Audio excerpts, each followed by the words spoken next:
A xornada electoral rematou con sorpresa en Vilagarcía.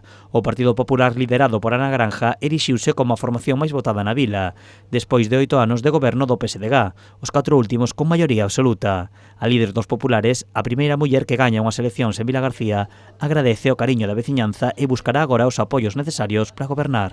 Nos obliga a que, como fuerza máis votada, tenemos que ponernos en contacto con todos os grupos.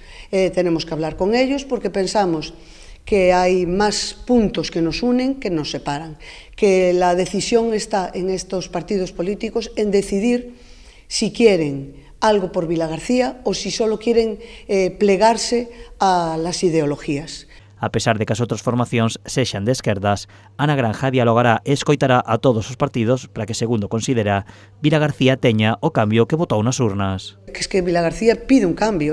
Vilagarcía ya no es tanto lo que subimos nosotros, que fue mucho, como también lo que bajaron. Eso yo creo que es un voto de castigo para que cambie Vilagarcía, para que se den cuenta que se pueden hacer de otra forma. Entonces yo creo que es que no entiendo por qué no nos pueden apoyar o por qué no pueden estar de acuerdo en estas líneas. No veo el motivo, simple y llanamente por unas siglas.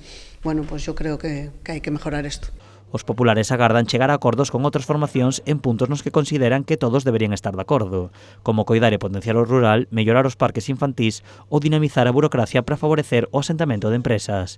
Precisamente, o rural foi o que apoiou en maior medida a candidata popular. Está claro que sí, que fuimos máis cercanos, que el rural entre que se sienten abandonados, olvidados, y nosotros fuimos a decirles que podíamos estar con ellos y que nuestra idea, lo dijimos desde el primer día, era en este próximo mandato trabajar desde el rural hacia el centro. Y bueno, pues se nota que ellos nos creyeron y que piensan que sí, que se puede hacer. Todo apunta a que as forzas de esquerda chegarán a entendemento e liderará o Partido Socialista.